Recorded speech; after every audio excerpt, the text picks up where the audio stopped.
पवार असतील किंवा हे जे सगळे स्कॅम आहे त्याला प्रोटेक्ट करतायत. 4-5 दिवसापूर्वी एक माहिती दिली होती की जे 1 जून 2021 ला पत्र लिहिलं होतं ते पार्थ पवार यांनीच लिहिलं होतं. त्यानंतर 2 जूनला शीतल तेजवानी यांनी तसं पत्र लिहिलेलं आहे. त्यानंतर त्यांनी थोडा गदारोळ केला की याच्यावरची सही माझी नाही वगैरे वगैरे. परंतु आता त्याच्यातला सगळ्यात मोठा पुरावा असा झालेला आहे की 1 जून 2021 ला जे पत्र लिहिलं त्याच्या आधी पार्थ पवार आणि शीतल तेजवानीने 2005-6 मध्ये जे सगळे मूळ वतनदार आहेत त्यांच्याकडून पवार फाट्यातनी करून घेतली.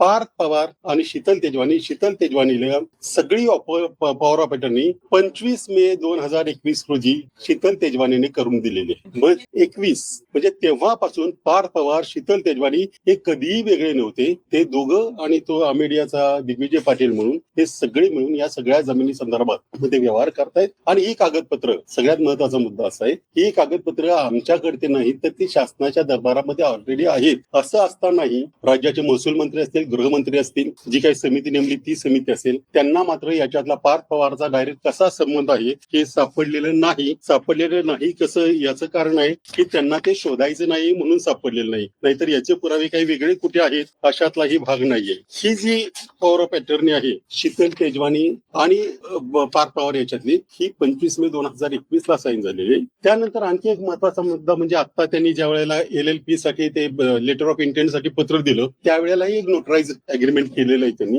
हाईट म्हणजे ही दोन्ही नोटराइज अग्रीमेंट एकाच नोटरीकडे साईन झाली एकाच नोटरीकडे करण्यात. याचा अर्थ गेले 5-6 वर्ष 4-5 वर्ष हे सगळी मिळून हा सगळा घोटाळा करतायत. राज्याचे वित्तमंत्री अजित पवार हे राज्याशी खोटं बोललेले आहेत आणि त्याला आपले जे काही मंत्री असतील मुख्यमंत्री असतील किंवा महसूल मंत्री त्यांना प्रोटेक्ट करतायत. त्यामुळे आता परवा जशी त्यांनी मागणी केली की ललिता कुमारी जजमेंट प्रमाणे FIR दाखल झाला पाहिजे तर याच्यामध्ये आम्ही आज येत नाही परंतु कदाचित आज उद्या जाऊ आम्ही पण म्हणू हे सगळे तुमचे पुरावे आहेत. ललिता कुमारी जजमेंट म्हणजे कोणी जर FIR करायला सांगितला पुरावा दिला तर ताबडतोब FIR दाखल करायचा तर तो त्यांनी आज उद्यामध्ये करावा नाहीतर आम्ही तिथे जाऊन यासाठी प्रयत्न आणि याच्यामध्ये कुणीही स्वच्छ नाहीये. सगळे मिळून राज्यातल्या जनतेला मूर्ख बनवतात. म्हणजे याच्यामध्ये कुणी कुणाला फोन केले वगैरे याच्यामध्ये अंजलीताई बोलतील आणि त्यानंतर परत मग आपण प्रश्न उत्तर याच्यापूर्वी जे तुम्ही 2 डॉक्युमेंट दाखवले त्या डॉक्युमेंट्सवर कुठल्याही आवक क्रमांक नाही कुठल्याही एक्झॅक्टली. आता मी याच्यावरनच पुन्हा सुरुवात करते. हे एक पॉवर ऑफ अटॉर्नी आहे जी शीतल तेजवानी आणि पार्थ अजित पवार यांच्यामध्ये झालेली ही पॉवर ऑफ अटॉर्नीची कॉपी आहे. या पॉवर ऑफ अटॉर्नी मध्ये हीच जागा हीच जमीन तोच सर्वे नंबर शीतल तेजवानीनी पार्थ पवारला आणि इथे प्रत्येक पेजवर सही आहे. तुम्ही म्हणालात ना मगाशी की सही नाहीये. या प्रत्येक पेजवर पार्थ पवारची सही आहे प्रत्येक पेजवर. एवढंच नाही तर त्याचा फोटो देखील लावलेला आहे. हा बघा हा पार्थ पवारचा फोटो देखील आहे सही देखील आहे स्टॅम्प देखील आहे आणि हे नोटराइज्ड कॉपी आहे. हा 2021 मध्ये याच जमिनीचा पार्थ पवार आणि शीतल तेजवानी मध्ये झालेली पॉवर ऑफ अटॉर्नीची कॉपी आहे ज्याच्या नंतर ते पत्र लिहिलं गेलं आणि ज्याच्या नंतर हा सगळा व्यवहार झाला. आता मी सगळे धक्कादायक खुलासे करते. धक्कादायक खुलासे असे आणि हे कोणी आम्हाला पाठवले ते पण आम्ही सांगतो की आम्हाला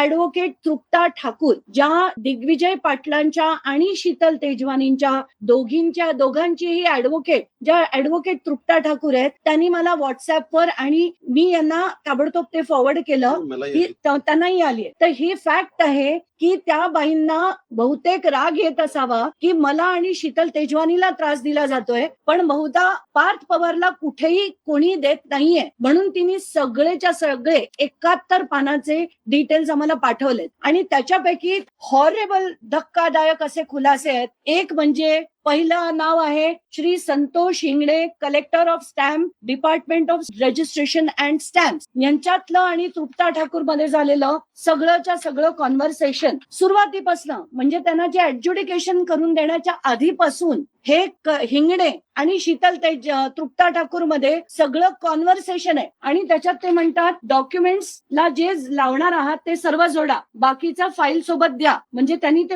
सांगितल्याबरोबर ती ताबडतोब त्यांना पूर्ण ज्या ऍडज्युडिकेशनचे पेपर्स ही PDF कॉपी त्यांना पाठवते. यानंतर सगळं तुम्ही जर बघाल चॅट आहे त्यांचं अगदी त्याच्यात वर एक आणखी फाईल इन्व्हर्टेड म्हणून सुद्धा त्यांनी पाठवलेलं आहे. फाईल ती पाठवली. आता जी आम्ही ऍडज्युडिकेशनची पाठवली फाईल दिल्याबरोबर सुद्धा त्यांना कळवलं होतं की हे आम्ही दिलंय. आता सर मी कोर्टातून निघालीये, मी येतेय, गुड मॉर्निंग, आणि लगेच नोटीस रेडी झाल्याबरोबर अधिकारी त्यांना कळवतात की आता नोटीस रेडी आहे. आणि हे कोणासाठी करणार आहे? शीतल तेजवानी का दिग्विजय पाटील का पार्थ पवार? आता पुढे बघा. हा this is the biggest and the most shocking detail. हा जो ऍड्रेस आहे हा ते पाठवतात. आधी व्हॉइस कॉल होतो, मग हा ऍड्रेस पाठवतात. हा ऍड्रेस कोणाचा आहे? पार्थ पवारचा जिजाऊ बंगला. इथे त्यांना बोलवलं जात आहे का काय हे ऍडव्होकेट तृप्ता ठाकूरच सांगू शकतील. पण हा जो आता आम्ही गुगल वरनं चेक केला हा यशवंत गाडगे नगरचा पुण्याचा लोकेशन आहे जिथे पार्थ पवारचं घर आहे. आणि त्याच्यानंतरचे calls, voice calls, miss calls हे सगळे जर आपण बघितले सगळेच्या सगळे, आणि ह्याच्यात अगदी गप्पा, कॉंग्रॅच्युलेशन, हे ते असे सगळे व्यवहार चालतात. हे झाले संतोष हिंगडे जे कलेक्टर ऑफ स्टॅम्प्स आहेत. म्हणजे हे जे सगळे व्यवहार झाले याच्यात सगळ्यात अधिकाऱ्यांच्या त्यांना अफाट मदत होती. आता पुढचे धक्कादायक गोष्टी हे आहेत श्री राम चौबे जे PA आहेत अजित पवारांचे, यांचे आणि तृप्ता ठाकूरचे कधीपासून एकत्र चर्चा होत होती तर 4 एप्रिल 2023 पासून. 2023 पासून PA ला माहिती आहे, PA चॅट करतोय, सगळं अरेंज करून देतोय आणि अजित पवारांना माहिती नाही. असं शक्य तरी आहे का? आताच्या घटनेला 4 एप्रिलला त्यांचं संभाषण आहे, 10 नोव्हेंबरला 2025 आत्ता. म्हणजे हे सगळं जेव्हा गुन्हा झाला, अमुक झालं, तेव्हा राम चौबे CP ऑफिसला येतात, तृप्ता ठाकूरला सांगतात मी CP ऑफिसला पोहोचलोय. म्हणजे याच्या सगळ्या तपासात किती ढवळाढवळ होतीये, किती गोष्टी केल्या जात आहेत. एवढंच नाही तर डिमांड नोटीसची कॉपी शेअर होते. वाघमारे जे याचे अधिकारी आहेत त्यांचा नंबर, आता तुम्ही हे सगळे पेपर बघा, इट इज सो शॉकिंग. हे पूर्णच पूर्ण बघा, डिमांड नोटीस पासून सगळं हे PA ना माहिती होतं. आणि हे लेटर जी नोटीस तृप्ता ठाकूरला पाठवली गेली ती सुद्धा नोटीस त्यांच्या बरोबर व्हॉट्सअपवर शेअर करण्यात आली. हे 15 नोव्हेंबरचे. हे सगळे डिटेल्स. एवढंच नाही तर हा बघा, ते वाघमारे जे EOW चे अधिकारी आहेत त्यांचा नंबर सुद्धा शेअर केला गेलाय. आणि याच्यानंतर कोणाला अपेक्षा असेल की याच्यात काही खरंच कारवाई होईल? कोणाला अपेक्षा असेल की खरंच पार्थ पवारचं नाव FIR मध्ये येईल? आता पुढचे मी दाखवते तुम्हाला. हे दुसरे OSD अजित पवारांचे ढाकणे नावाचे, हे तिसरे 3 जणांनी एकूण त्यांना कॉल केलेत आणि हे पाठवले. अजून एक होते ना, एक राम चौबे, एक ढाकणे आणि अजून एक तिसरे होते. तर या सगळ्यांनी आता आपण दिग्विजय पाटलांची जे झालेली जी तृप्ता ठाकूर बरोबरचं जे बोलणं होतं ते आहे, प्रशांत टेकाळे नावाचा जो होता अमेडियाचा हे आहे, आणि सगळ्यात महत्वाचं म्हणजे ही सगळी माहिती तृप्ता ठाकूरनी जी आम्हाला पाठवली आहे त्याच्याबरोबर एक कव्हरिंग लेटर आहे जे तिने EOW ला पण लिहिलंय आणि ते तिने बावधन पोलीस स्टेशनला पण लिहिलंय. त्यामुळे ही जी माहिती आमच्याकडे काल परवा आली ती आधी त्यांनी पोलिसांना दिलेली आहे. आणि तरीही 18 तारखेपासून आजपर्यंत, आज तारीख 22, अजून पार्थ पवारचं नाव FIR मध्ये आलेलं नाही. तर आताच्या घटनेला आम्हाला 3 अधिकाऱ्यांचं आहे, ते तिसरं मला वाटतं माझं डॉक्युमेंट राहिलंय, पण 3 अधिकाऱ्यांशी सरळ बोलणं होतं. आणि इतकं आता हे सगळं शॉकिंग झालंय. गृहमंत्री अजित पवारांना वाचवण्यासाठी हे सगळं करतायत. आणि मला मुख्यमंत्र्यांना देवेंद्र फडणवीसांना आज आव्हान द्यायचंय की आज तुम्ही ही FIR तुमच्या बावधन पोलीस स्टेशन मधनं आणि EOW कडनं जर मागून पार्थ पवारवर आज केली नाही, आणि याच्यात सरळ 3 OSD 3 अजित पवारांचे आहेत, आणि हे सरळ असताना सुद्धा अजित पवारांचा जर राजीनामा घेतला नाही तर उद्या मी पुण्याला जाऊन मी आणि कुंभार तिथे अर्ज देऊन तात्काळ पार्थ पवारवर तुम्ही ऍक्शन घ्या आणि त्यांचं नाव घाला. ही विनंती नाही, आम्ही इशारा देतोय असं म्हटलं तरी चालेल. आत्ताच्या घटनेला आम्हाला क्लिअर कट पुराव्यानिशी कळलंय की अजित पवारांचा याच्यात सहभाग आहे. ह्या व्यवहार 2021 पासून पॉवर ऑफ अटॉर्नी, तिथे कोण दिग्विजय पाटील नाही, अमेडिया नाहीये, कोणी नाही, सरळ शीतल तेजवानी आणि पार्थ पवार मध्ये झालेला हा व्यवहार आहे. याच्यात दुसरं तिसरं कोणी नाही. बाकीची लोक नंतर आली. सगळ्या यंत्रणेची त्यांना साथ होती. कलेक्टर स्टॅम्प्स त्यांची सगळी कारवाई करत होते आणि 3 OSD अजित पवारांचे हे त्याच्यात त्यांना सहभाग होता. हे आता सरळ दिसतंय. काही जेव्हा हे प्रकरण उघडकीस आणलं आता खरं तर ती जी एक पॉवर ऑफ अटर्नी आपण 2025 सालची पॉवर ऑफ अटर्नी जी शीतल तेजवानी मध्ये झालेली होती, शीतल तेजवानी आणि इतर डॉक्टरांमध्ये 2021 सालची जी पॉवर ऑफ अटर्नी आता तुम्ही करताय पार्थ पवारांचा त्यामध्ये स्वतः सहभाग असल्याचं दिसून येत आहे. हो. या पॉवर ऑफ अटर्नी पुढे काय झालं आणि व्यवहार करताना प्रत्यक्ष व्यवहार करताना तेव्हा पार्थ पवार यांचं नाव घेऊ नये म्हणून पॉवर ऑफ अटर्नी वापरली गेली. नाही, पहिली गोष्ट म्हणजे ही पॉवर ऑफ अटर्नीमध्ये त्यांना सर्वाधिकार शीतल तेजवानी यांनी पार्थ पवारांना हे दिलेत. म्हणजे कुठे काही अर्ज करायचे, अमुक करायचे, तमुक करायचे, कोर्टात जायचं, कॉम्पेन्सेशन स्वीकारायचं किंवा जे काय असेल ते सर्वाधिकार शीतल तेजवानीने 25 मे 2021 रोजीच्या पॉवर ऑफ अटर्नीद्वारे शीतल तेजवानीने पार्थ पवार यांना दिले. त्याच्यामुळे त्यानंतर आणि हे सगळे ही फक्त कागदपत्र आहेत, याच्यामध्ये सगळे एकच आहेत. या दोघांची शीतल तेजवानी यांनी पार्थ पवारांना दिली, पार्थ पवारांनी शीतल तेजवानीने पार्थ पवारांना दिली. शीतल तेजवानीने पार्थ पवारांना दिली. शीतल तेजवानीकडे आधीचे जे वतनदार आहेत त्यांची पॉवर ऑफ अटर्नी आधीच होती, त्यांनी नंतर ही पार्थ पवारांना दिली. आणि ही 25 मे 2021 आणि याच्यामध्ये खरं सांगायचं झालं ना तर कागदपत्र फक्त ही दाखवण्यासाठी ही फक्त काय पुढे कायदेशीर झालं तर हे सगळे एकच आहेत. याच्यात कोणी हे सगळ्या एंटिटी जरी माणसं वेगळी दिसत असली तरी या सगळ्या एंटिटी एकच आहेत आणि हे सगळे मिळून ही जमीन लुटण्याचा प्रयत्न करत होते. याच्यामध्ये कोणी हे कधीही साधारणपणे कुठल्याही व्यवहारामध्ये देणारा आणि घेणारा यांचे वकील किंवा यांचे लोक वेगवेगळे असतात. इथं 16 जूनला पण तृप्ता ठाकूर येतात आणि स्वीकारतात, एप्रिलचं पत्र त्याच देतात आणि हे सगळं त्यांनी लिहिलेलं आहे त्यांच्यावर स्वतःच्या हस्ताक्षरामध्ये. आणि ही सगळी माहिती त्या ज्या बोर्डे होत्या खडक पोलीस स्टेशनच्या वेळेला ज्या तहसीलदार त्यांनी जी माहिती दिली त्यांच्या पुरवणी जबाबात आहे. म्हणजे ही पोलिसांकडे ऑलरेडी आहे, हे काही कुठून बाहेरून आलेलं नाही. हे माहिती असतानाही ज्या अर्थी कारवाई होत नाही त्याच्या अर्थी सगळ्यांनी मिळून या प्रकरणावर पांघरून करायचं आहे आणि त्यांनी महाराष्ट्रातल्या जनतेची दिशाभूल अजूनही चालू ठेवलेली आहे. आणि त्यांच्याकडच्या या सगळ्या गोष्टी तुमच्याकडे कशा त्यांनी पाठवलं आधी त्या अजित पवारांच्या असतील ना. आता त्यांनी का पाठवले आहेत त्या सांगू शकतील, कारण आमचं यामध्ये पार्थ पवारांना वाचवलं जात आहे, केवळ अडकवलं जात आहे की दिग्विजय पाटील आणि शीतल तेजवानी एक्झॅक्टली ही एकंदरीत त्यांना बहुतेक त्यांना तसं वाटत असावं म्हणूनच त्यांनी आम्हा दोघांकडे ही जी माहिती पाठवली, जी त्यांनी आधी EOW ला पण पाठवली आहे आणि बावधनला, कारण 2 FIR आहेत. त्या दोन्ही ठिकाणी त्यांनी ते पत्र लिहून पाठवले आहेत. आता हे जे तिसरं नव्हतं ते इथे आहे. हे ढाकणे OSD अजित पवार, हे विकास पाटील अगेन PA अजित पवार आणि राम चौबे अजित पवारांचे PA, हे तिघांचेही डिटेल्स त्यांनी त्याच्यात पाठवलेले आहेत. आता महत्वाचं म्हणजे हे जे ढाकणे आहेत यांना कधीपासून त्यांनी लिहिलंय तर ज्या दिवशी 16 जूनला ते तिथे तृप्ता ठाकूर ते जे बाउन्सर्स मी मागे म्हटलं होतं ते जेव्हा पोझेशन घ्यायला गेले होते तेव्हा सुद्धा फोन कॉल्स आणि सगळे झालेले आहेत. ते या श्री ढाकणेंबरोबर म्हणजे अजित पवारांबरोबर 16 जून 2025 ला म्हणजे तेव्हापासनं अजित पवारांची या प्रकरणामध्ये साथ होती. हे सरळ दिसतंय याच्यावर. आणि हे काय आम्ही घरी बनवलेले डॉक्युमेंट नाही, तृप्ता ठाकूरनी आम्हाला व्हॉट्सअपवर शेअर केलेत, जे आता मी काही मिनिटात आपल्या ग्रुपवर देखील टाकणार आहे. हे बघा, 16 जून 2025 ज्या दिवशी तिथे ताबा घ्यायला बोटॅनिकल सर्व्हे मध्ये जेव्हा पार्थ पवार पोहोचला तेव्हा ढाकण्यांचे फोन कॉल सगळे तृप्ताबरोबर झालेले आहेत. म्हणून जे पोलीस प्रोटेक्शन त्यांना मिळालं होतं, पोलीस तिथे जे गेले होते ते काय एक्झॅक्टली झालंय ते आता सगळं तुमच्या समोर आहे.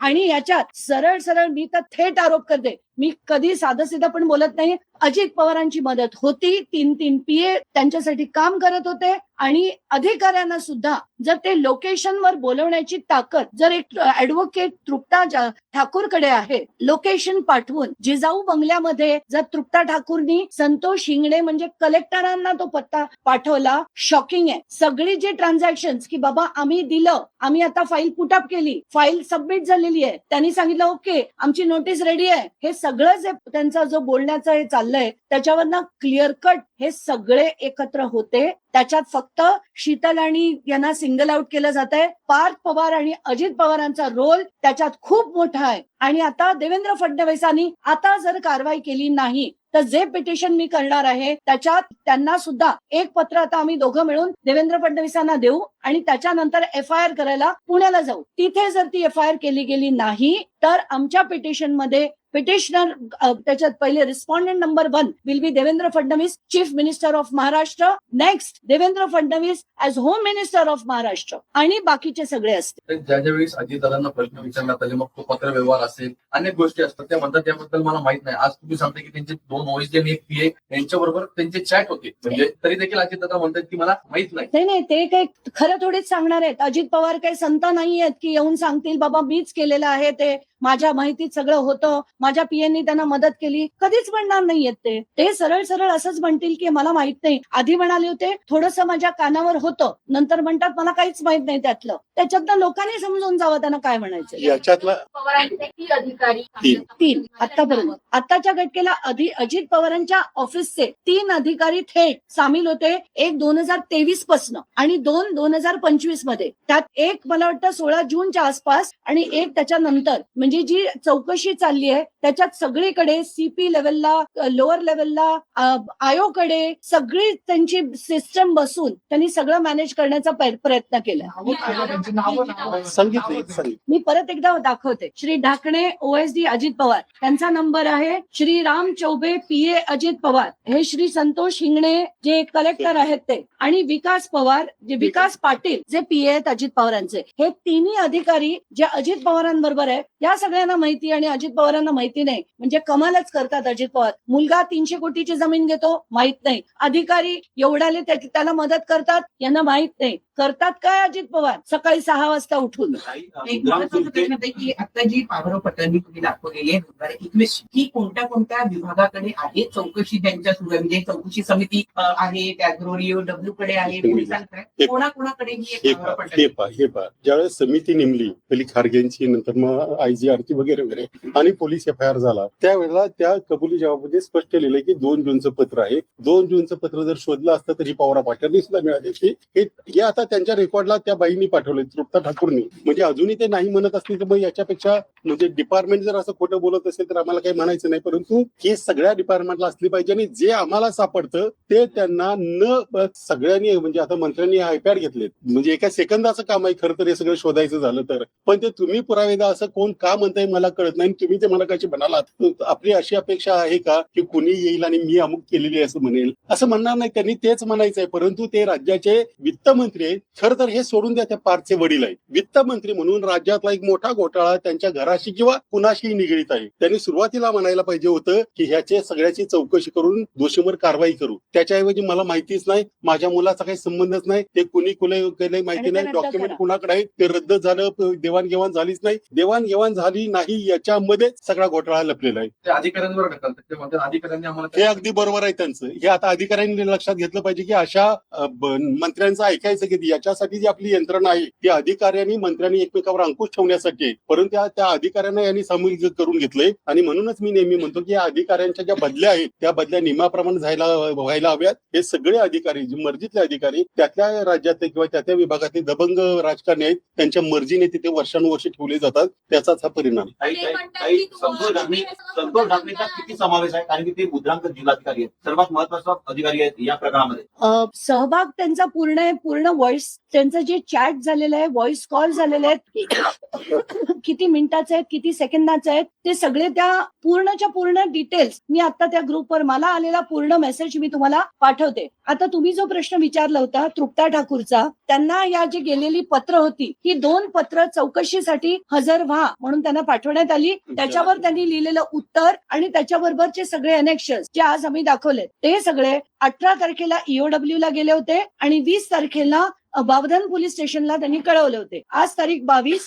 मी काल रात्रीपर्यंत मुंबईत नव्हते, काल रात्री आले म्हणून आज आम्ही प्रेस कॉन्फरन्स घेऊन तुमच्या पुढे ठेवले. EOWच्या डिसेंबर आणि 20 डिसेंबर EOWच्या एका अधिकाऱ्याचं तुम्ही नाव घेतात, संबंधित अधिकाऱ्याचं पण या प्रकरणामध्ये सहभाग. आता असू शकतो नसतो, नंबर शेअर करणं म्हणजे वाघमारेंचा नंबर शेअर केला गेला चौकशी अधिकाऱ्याचा, तर त्या चौकशीत कितपत योग्य ती कारवाई होईल एवढं नाही. तर हे 3 PA आणि त्यांचे OSD यांचे इतके कॉल झाले टू अँड फ्रो की ते तुम्ही बघितल्यानंतर तुम्हाला कळेल की याच्यात चौकशी हा एक फार्स आहे हा सरळ आणि त्यांना क्लिअर कट वाचवलं जात आहे. म्हणून माझी मागणी आहे की आजच्या आज पार्थवर FIR झाला पाहिजे. नाही झाला तर आम्ही उद्या जाऊन पुण्याला जाऊन पार्थवर FIR करण्यासाठी कायदेशीर कारवाई करण्यासाठी मागणी आम्ही दोघं करणार. ते असं म्हणतायत की तुम्ही जे कागद आहेत आणि आम्ही तुझ्यावरच अगदी लवकर करावा का थांबले ते, म्हणजे मला ते कळत नाही की ते माझ्या पत्रानंतर त्यांनी केलं की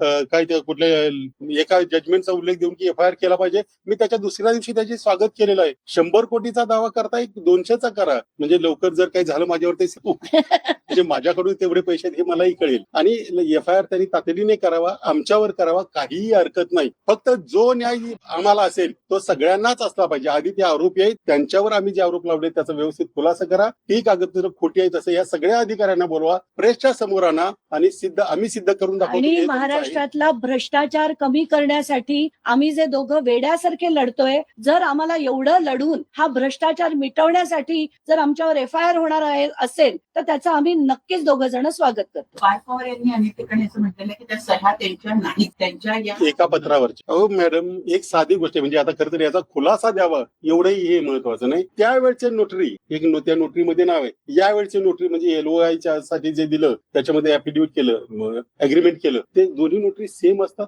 नोटरी काय आम्ही आणून ठेवणार आहे तिथे? तुमच्या सह्या तुम्ही तिथे गेला, त्यांच्या समोर तुम्ही सह्या केल्या. मग तसं असेल तर म्हणजे असं जर नाकारायचं झालं तर उद्या सुप्रीम कोर्टाने दिलेलं जजमेंट पण नाकारतील. मग या राज्यामध्ये या यंत्रणेवर विश्वास ठेवायचा? म्हणजे ही यंत्रणा आहे का किराणा मालाचं दुकान आहे, कुणी काही करून जातोय? या कागदांना हे जे तुमचे कबुली जबाब आहेत, परत LOI आहे, 2 दिवसामध्ये तुम्हाला लेटर ऑफ इंटेंट मिळतं, आम्हाला मिळेल का? आमचा अर्ज तरी स्वीकारतील का? याच्यामध्ये याचा अर्थ त्यांनी हे सगळं ठरवून केलेलं आहे. सोयी आणि हा एवढा काळ का लागला? सोयीचे अधिकारी आणेपर्यंत जेवढा वेळ लागला तेवढा तो वेळ लागलेला आहे. सोयीचे अधिकारी आले की त्यांनी ते आपले जे काही प्रकरण वाजवायचे ते वाजवलेले आहे. स्पष्ट, त्याच्यापेक्षा जास्त स्पष्ट आणखी मला वाटतं बोलण्यासारखं काही नाही. आणि जर कागदपत्र खोटी असतील तर त्यांची सगळी अगदी कमिटी, त्यांची कलेक्टर, पोलिसांचे अधिकारी आणि पत्रकार एकदा सगळे बसूया, त्यांनी नाकारावं, आम्ही सिद्ध करून देतो. कागदपत्र तुमच्याकडचे आहेत, आमच्याकडचे नाही.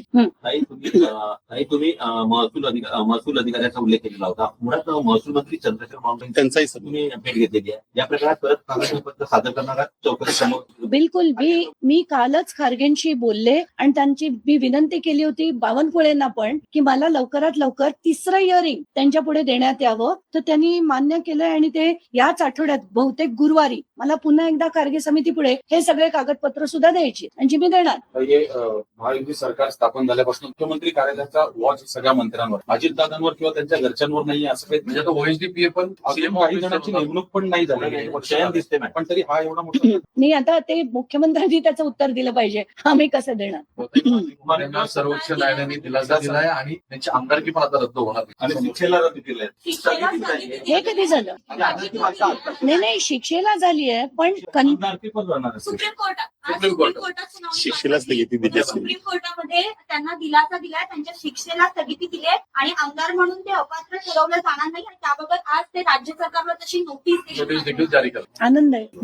म्हणजे आता न्याय मागायचा कुणाकडे याचाही आता तो हा नेहमी पडणारा प्रश्न आहे की जर सगळ्या अशा संघटना, संस्था म्हणजे मुख्यमंत्री कार्यालय असेल, महसूल मंत्री कार्यालय असेल, पोलीस कार्यालय असेल, सगळे जर यांच्याच्या बाजूने असतील तर मग न्याय मागायचा कुठे? परत आम्हीच कोर्टात जायचं. कोकाटे प्रकरणात मला तिथे जे लोक उपस्थित होते त्यांच्याकडनं असं कळलं की जजनी प्रॉसिक्युटर ज्या होत्या गव्हर्नमेंट तर्फे प्लीडर, त्या काही लढत नव्हत्या विशेष, म्हणून शेवटी जजनी त्यांना विचारलं की तुम्ही कुठच्या बाजूने आहात, या बाजूने आहात का त्या बाजूने आहात? त्याच्याच वरनं काय ते समजून जावं. कारण आपल्याच सरकारने जर भ्रष्टाचाराविरुद्ध जर लढले नाहीत तर त्यातनं काय साध्य होणार आहे? आणि म्हणूनच मी सांगते ना की आत्ताच्या घटकेला एकानंतर एक जे होतंय, काल एका आर्मीच्या लेफ्टनंट कर्नलनी पैसे खाणं आणि त्याच्यात आता मी तर म्हणते की त्याच्यावर देशद्रोहाचा गुन्हा झाला पाहिजे. का? कारण त्यांनी जे सबस्टँडर्ड मटेरियल घेतलं पाहिजे ते माझे जवान घेऊन जर बॉर्डरवर लढणार असतील तर याच्यापेक्षा जास्त दुर्दैवी काही नाहीये की पैशाची इतकी हाव आहे की आज आपण जवानांच्या हातात जी बंदूक पण देऊ ती सुद्धा जर निकृष्ट दर्जाची असेल तर काय बोलायचं. म्हणून त्यांच्यावर फक्त भ्रष्टाचाराचाच नाही तर त्याच्यावर देशद्रोहाचा गुन्हा दाखल करायला हवा, अशीच माझी मागणी आहे. त्यांचं मंत्रिपद गेलं, आता ते मंत्री नाहीये, तर एवढ्या कारवाईवर तुम्ही समाधानी नाहीये? समाधानी मी असण्यापेक्षा सगळी जनता बघतेय हे तमाशे. जर आज एक मंत्री ज्याची इलेक्शन ऍफिडेव्हिट तुम्ही उघडून बघा, 2024च्या इलेक्शन ऍफिडेव्हिट मध्ये 48 कोटीची संपत्ती डिक्लेअर्ड आहे. अनडिक्लेअर्ड किती असेल सोडून द्या. डिक्लेअर्ड संपत्ती 48 कोटीची आहे, ज्याच्यात 7 घरं, 5 गाड्या, 16 कोटीची जमीन आणि 2 कोटीचं सोनं हे डिक्लेअर्ड आहे. असा व्यक्ती जर गरिबांच्या म्हणजे अतिशय गोरगरिबांच्या ज्या सदनिका लाटत असेल, अशा व्यक्तीवर जर माझं सरकार कारवाई करत नसेल, जर माझ्या सरकारचे प्लीडर कोर्टात लढत नसतील आणि चुकीची बाजू जर कोर्टापुढे मांडली तर त्यातनं काय साध्य होणार आहे? आणि म्हणूनच मग असे आमदार त्यांच्यात ते बळ येतं ना हे करायचं, भ्रष्टाचार करायचं पण बळ त्याच्यामुळे येतं आणि मग आम्ही वेड्यासारखे लढून उपयोग तरी काय असा प्रश्न पडतो आम्हाला.